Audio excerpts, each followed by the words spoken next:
Welcome to our journey into the fascinating world of bryophytes. Today, we are going to explore a unique group of plants that play an essential role in our ecosystem and exhibit intriguing biological processes. So, what exactly are bryophytes? These remarkable plants, which include mosses and liverworts, are often found in moist, shaded areas clinging to rocks and the forest floor. You might have even seen them in your own backyard, especially after a rainy day. They are sometimes referred to as the amphibians of the plant kingdom because, like amphibians, they thrive in both water and land, but they need water for one of their most critical life processes, reproduction. During this lecture, our goals will be to understand the structure and function of bryophytes, explore their reproductive methods, and discover their significance in nature. We will learn how these plants contribute to their habitats, for example, by preventing soil erosion and paving the way for other plants to grow. This is vital for the health of our environment as it helps promote biodiversity. We will also delve into the incredible life cycle of bryophytes, which includes their unique gametophyte dominant stage and the fascinating transformation into a sporophyte. Understanding these processes will not only deepen your knowledge of plant biology but also connect you to the complexities of life and ecological balance around us. By the end of our time together, you will have a clearer understanding of how bryophytes function, their role in our ecosystem, and why they are important for both nature and humanity. This knowledge has real-world implications, from ecology to agriculture, and contributes to advancements in fields such as biotechnology and environmental conservation. Let's dive into the world of bryophytes together, and I encourage you to think about how these small plants have a big impact on our planet.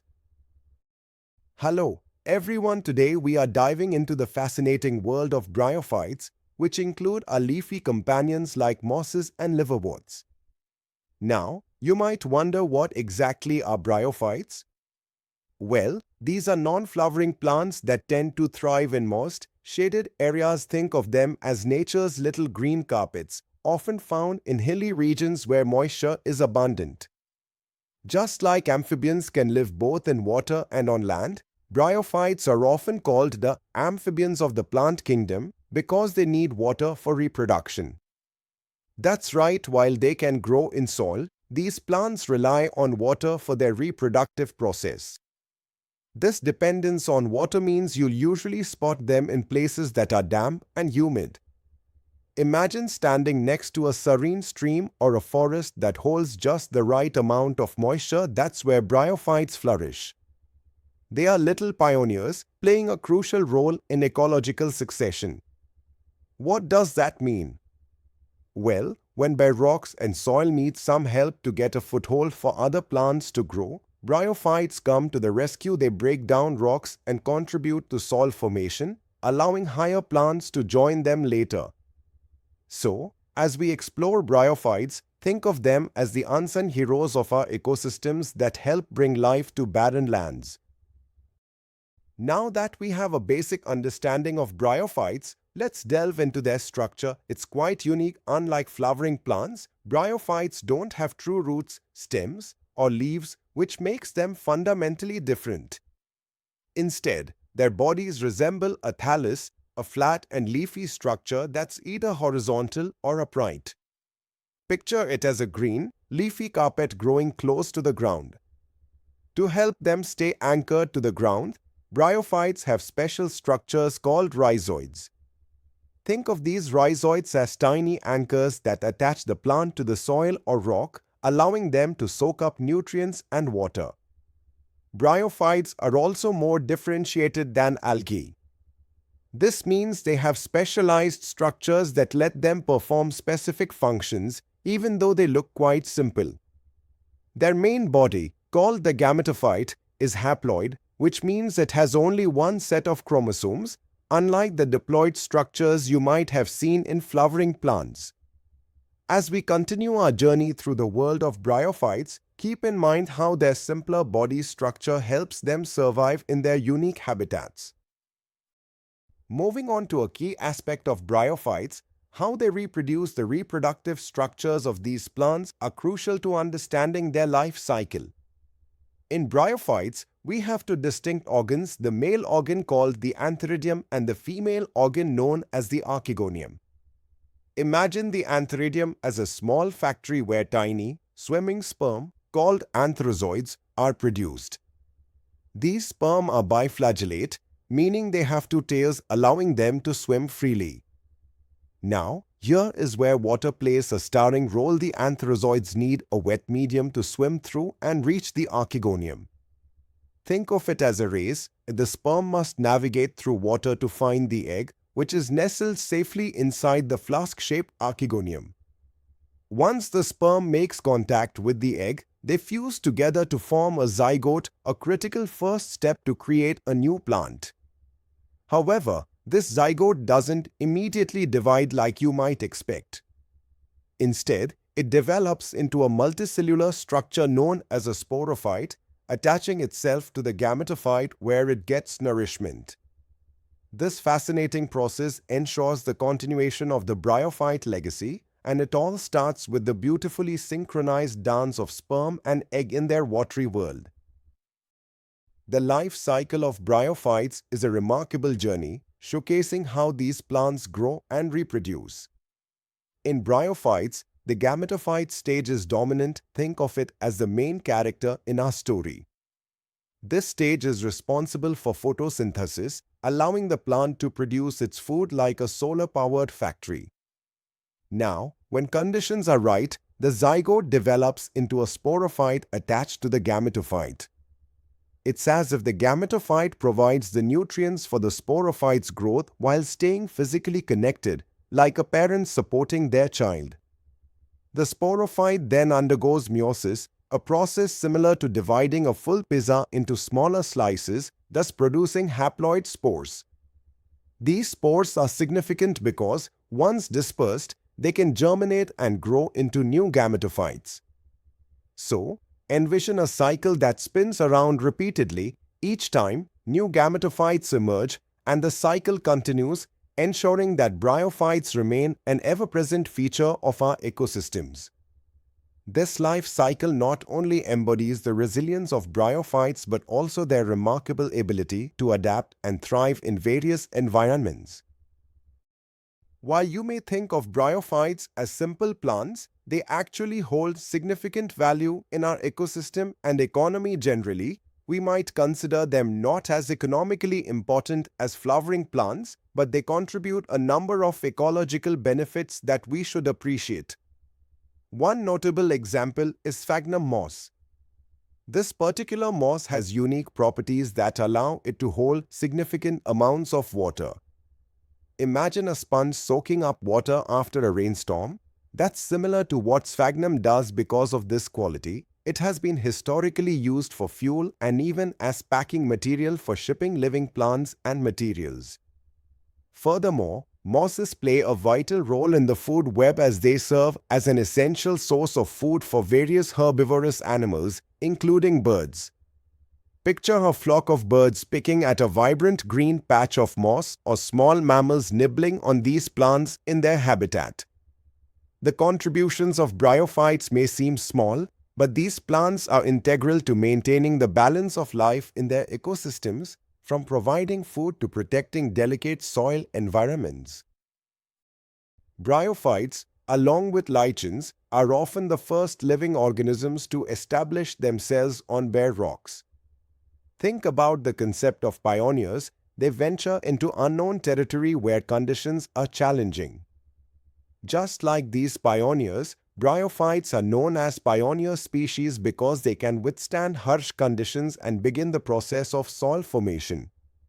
The presence of bryophytes assists in breaking down rocks, which in turn creates a more suitable environment for other plants to grow. Imagine a barren rock slowly being transformed into a grassy area, all thanks to the action of these humble plants. They assist in this progression of ecological succession, paving the way for a diverse range of life forms to flourish. Moreover, bryophytes create dense mats that protect the underlying soil from the impact of raindrops, greatly reducing soil erosion. When heavy rains fall, these mats act like sponges that absorb water, helping retain moisture in the soil. Through their ecologically significant roles, bryophytes help stabilize soil structures and promote the health of the ecosystem, making them indispensable in maintaining biodiversity and ecological balance. Now, let's explore how bryophytes are classified. They are primarily divided into two significant groups: liverworts and mosses. This classification helps scientists and students understand their characteristics and ecological roles better. Starting with liverworts, they can be found in two forms: thalloid and leafy. The thalloid liverworts, such as Marchantia, display a flat, lobed structure that hugs the ground, while leafy liverworts have tiny leaf-like appendages arranged in rows on their structures. On the other side, we have mosses, which are characterized by their dominant gametophyte stage. Some commonly known examples of mosses include Funaria and Polytrichum. These plants often create lush green carpets that thrive on moist surfaces. By understanding this classification, we can appreciate the diversity and richness of bryophytes as well as their roles and relationships within our ecosystems. Each type of bryophyte contributes uniquely to the environment, showcasing the incredible adaptability and variety found in nature. Let's now take a closer look at liverworts. These fascinating plants typically grow in moist, shady habitats, such as stream banks or the damp soil found deep in the woods. Imagine walking along a quiet forest path where the ground is covered in a soft green layer. That's often liverworts in action. The body of a liverwort is known as thalloid, which means it is flat and closely pressed to the substrate. Visualize a carpet laid down on the ground. It's similar. Some liverworts also have leafy forms where you might see tiny leaf-like appendages. When it comes to reproduction, liverworts have a unique system. They can reproduce asexually through a process called fragmentation. Picture a liverwort thallus breaking into pieces, with each piece capable of growing into a new individual. They also produce special structures known as gemmae. Think small, green, multicellular buds within gemma cups on the thalli. When the gemmae are released, they grow into new liverworts. In terms of sexual reproduction, liverworts can produce male and female sex organs, either on the same thallus or on separate ones. As they reproduce, they will eventually develop into sporophytes, which consist of a foot, seta, and capsule, working their way through nature's life cycle. Next up, let's talk about mosses and their intriguing life cycle. Mosses have two life stages, starting with the first stage called the protonema. Imagine this stage as a tiny green carpet that grows horizontally. This filamentous structure develops directly from a spore, their way of sprouting new life. After the protonema stage, our moss undergoes a transformation into the leafy stage. Here, you'll see upright, slender structures that stand tall and bear spirally arranged leaves, making them look quite charming. Just like a young plant pushing through the ground towards the sun, mosses also reach for light. Mosses have a unique way of holding onto the soil, too. They use multicellular and branched rhizoids to anchor themselves. When it comes to reproduction, mosses can also reproduce vegetatively through fragmentation and budding, which means they can regenerate easily and spread across their habitat. Finally, when it's time for sexual reproduction, the moss produces antheridia and archegonia at the apex of their leafy shoots. After fertilization occurs, a zygote forms and develops into a sporophyte, complete with a foot, seta, and capsule. This setup allows mosses to thrive in their environments and adapt successfully, a true testament to their resilience. Now, let's take a closer look at the structure of sporophytes and bryophytes. Think of the sporophyte as a tree. Just as a tree is made up of various components, so too is the sporophyte. The sporophyte itself is typically a bit more complex than the structures we see in liverworts. The key parts of the sporophyte include a foot, a seta, and a capsule. The foot is where the sporophyte connects to the gametophyte, much like the roots of a tree need to be anchored in the soil. This connection is essential as it allows the sporophyte to absorb nutrients from the gametophyte while it grows. Above the foot is the seta, which acts like a stalk, holding up the capsule. This seta can be likened to a tree trunk supporting the branching structure above it. The capsule is where spores are produced and stored until they are ready to be dispersed. When the time is right, these spores are released into the air, spreading the potential for new life. In mosses, the sporophyte is often more elaborate than in liverworts, showcasing their advanced reproductive design. This structure enables mosses to carry out effective reproduction, ensuring the continuation of their life cycle in the evolutionary landscape. Now, let's engage in an observational activity together. Our objective today is to observe gemmae in liverworts, an exciting and hands-on way to understand these unique structures. Here's a simple step-by-step process to follow. 1. Collect some liverwort samples from a local damp area. Make sure to choose a spot where you can easily find them, such as a stream bank or wet garden. 2. Next, we are going to use a microscope to explore these fantastic plants more closely. Carefully place a small sample of the liverwort on a slide. 3. Start examining the gemma cups under the microscope. Look for the small, green, multicellular structures nestled within these tiny cups. Those are the gemmae. 4. As you observe, make sure to draw and label the structures that you see. This could include the thallus, the gemma cups, and the gemmae themselves. By the end of this activity, you'll not only become familiar with liverworts but also appreciate their reproductive structures through direct observation. Happy exploring! Next, we are going to delve into a fun experiment that helps us test for starch in liverwort or moss leaves. This will allow us to understand the photosynthetic capabilities of these plants. Let's walk through the steps together. 1. Collect a fresh leaf sample from either a liverwort or a moss. Make sure to choose a healthy green part. 2. Now it's time to boil the leaf in water. This step helps break down the leaf structure and allows us to test for starch properly. 3. After boiling, place the leaf in a dish containing iodine solution. This is a magic moment. The iodine will react with any starch present in the leaf. 4. Observe the leaf after a few moments. If it turns a blue-black color, congratulations, this indicates the presence of starch, showing that the plant has completed photosynthesis and stored energy. This experiment not only illustrates how bryophytes perform photosynthesis but also teaches us about the vital role of chlorophyll in capturing light energy. Enjoy your scientific discovery. Here are the key concepts we covered today. Definition: bryophytes include mosses and liverworts, which thrive in damp, shaded areas like stream banks. Structure: they lack true roots, stems, or leaves. Instead, they have thallus-like bodies. Rhizoids, root-like structures, anchor them to the ground. Life cycle: the main plant body is haploid, gametophyte, producing gametes.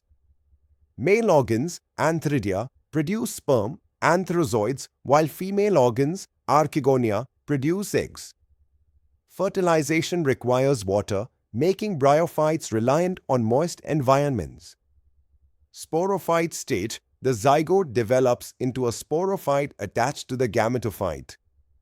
It forms a capsule that creates and releases spores via meiosis. Ecological importance: bryophytes help colonize bare rocks, making them habitable for higher plants. They prevent soil erosion and provide habitat and food for various organisms. Mnemonic to remember: gamete for gametophyte, antheridia, male, egg, tissues, and ecology. Let's take a moment to connect what we've learned about bryophytes to our local ecosystems. You may not realize how these small plants significantly impact the environment around us. For instance, bryophytes contribute to moisture retention in the soil, providing necessary conditions for various other plants and organisms. Consider the hills near your home. Mosses help prevent soil erosion, acting like a blanket over the ground, absorbing rainfall and reducing runoff. Because they form dense mats, they protect the soil from the harsh impact of raindrops, creating a stable environment for plants to grow. This shows how vital bryophytes are in maintaining ecological balance. Moreover, they also pave the way for other vegetation by creating soil through their decomposition processes. By understanding the roles that bryophytes play, we come to realize how crucial they are for sustaining local biodiversity and soil health in our ecosystems. We are now at the conclusion of our exploration into the captivating world of bryophytes. Let's summarize what we've learned today. To begin with, bryophytes are essential components of our ecology, acting as a bridge between simple and complex life forms. They are remarkably adaptive, playing critical roles in various environments. We discovered that their unique reproductive methods and structures make them fascinating free-living plants. Even though their economic importance may seem low at first glance, we've seen ways in which some species provide ecological benefits, such as preventing erosion and retaining moisture.